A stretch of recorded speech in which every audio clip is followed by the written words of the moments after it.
সকাল বা বিকেলের নাস্তায় নতুন কিছু হলে সবারই তো একটু ভালো লাগে খেতে। ঘরে যদি শুধুমাত্র 2টি আলু থাকে তাহলে এই ক্রিস্পি পটেটো বলগুলো আপনি খুবই সহজে বানিয়ে নিতে পারবেন। আসসালামু আলাইকুম everyone, welcome back to my channel. মজাদার এই পটেটো বলগুলো বানানোর জন্য এখানে আমি মাঝারি সাইজের 2টি আলু নিয়েছি। এখন আলু দুটোকে খুব ভালোভাবে সিদ্ধ করে নেব। সিদ্ধ করা আলুগুলো আমি একটি মিক্সিং বোলে পিল করে নিয়েছি। এখন আলুটাকে একটি ম্যাশার দিয়ে খুব ভালোভাবে ম্যাশ করে নিব। আলু দুটো আমি ম্যাশ করে নিয়েছি।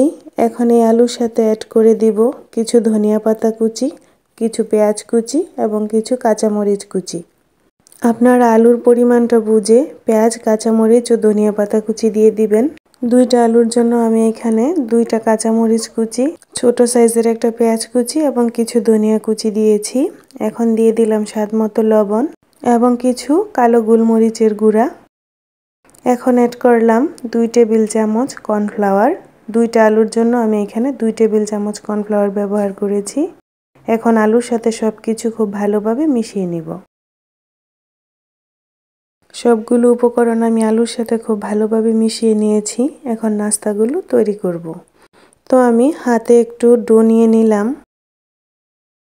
এখন ডোটাকে হাত দিয়ে চেপে চেপে একটু গোল করে ছড়িয়ে নিব।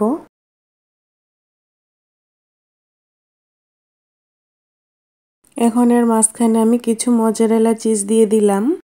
চিজটা দেওয়া হয়ে গেলে এর মুখটা আমি খুব ভালোভাবে বন্ধ করে দেব। মুখটা বন্ধ করে হাত দিয়ে গোল একটা শেপ করে দিব। এই তো একটি বল রেডি হয়ে গেল। বানানো খুবই সহজ। আমি এই পটেটো বলের ভিতরে চিজ দিয়েছি। যারা চিজ পছন্দ করেন না তারা শুধু বল করে নিলেও পারবেন। এই বলটি চিজ ছাড়াও খেতে অনেক ভালো লাগে। একইভাবে আমি সবগুলো পটেটো বল বানিয়ে নিব। এই পটেটো বলগুলো খুবই সহজে ও কম উপকরণে বানিয়ে নেওয়া যায়। যারা এই রেসিপিটি দেখছেন তাদেরকে অসংখ্য ধন্যবাদ।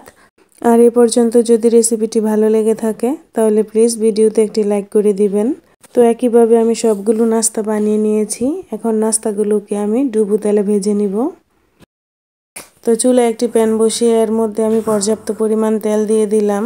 তেলটা যখন গরম হয়ে যাবে এখন এর মধ্যে সবগুলো বল দিয়ে দিব। চুলার ফ্লেমটা মিডিয়াম রেখে সবগুলো বল আমি লাল লাল করে ভেজে নিব। এই পটেটো বলগুলো ভাজতে কোনোভাবেই চুলার ফ্লেমটাকে বাড়িয়ে দিবেন না, তাহলে বলগুলো ক্রিস্পি হবে না, উপর থেকে পুড়ে যাবে। যারা আমার চ্যানেলে নতুন এখনও চ্যানেলটি সাবস্ক্রাইব করেননি প্লিজ চ্যানেলটি সাবস্ক্রাইব করে পাশে থাকা বেল বাটনটি অন করে রাখবেন। তাহলে যখনই আমি নতুন নতুন মজার রেসিপি শেয়ার করব সবার প্রথমে আপনি নোটিফিকেশন পেয়ে যাবেন। আর যারা চ্যানেলটিকে সাবস্ক্রাইব করে চ্যানেলটির পাশে আছেন তাদেরকে জানাই অসংখ্য ধন্যবাদ। এই পর্যায়ে বলগুলো খুব ভালোভাবে ভাজা হয়ে গেছে। এই বলগুলো ভাজতে আমার 7 মিনিট সময় লেগেছে। এখন একটি ছাঁকনির সাহায্যে সবগুলো বল তুলে নিব। এই তো খুবই সহজে তৈরি করে নিলাম দুর্দান্ত স্বাদের ক্রিস্পি পটেটো বল। এই পটেটো বলটা যে কোনো সসের সাথে খেতে ভীষণ ভালো লাগে। ইউনিক এই নাস্তার রেসিপিটি আপনারাও খুবই সহজে বানিয়ে নিতে পারবেন। আশা করছি আপনাদেরও ভীষণ ভালো লাগবে। মজাদার এই নাস্তাটি ছোট বড় সকলেই খুব পছন্দ করবে। তো আপনাদের কাছে এই রেসিপিটি কেমন লাগলো আমাকে কমেন্ট করে জানাবেন। আর চ্যানেলটিকে সাবস্ক্রাইব করে চ্যানেলের পাশেই থাকবেন। আজ এখানেই শেষ করছি। দেখা হবে নতুন কোনো মজার রেসিপি নিয়ে। এ পর্যন্ত সবাই ভালো থাকবেন। আল্লাহ হাফেজ।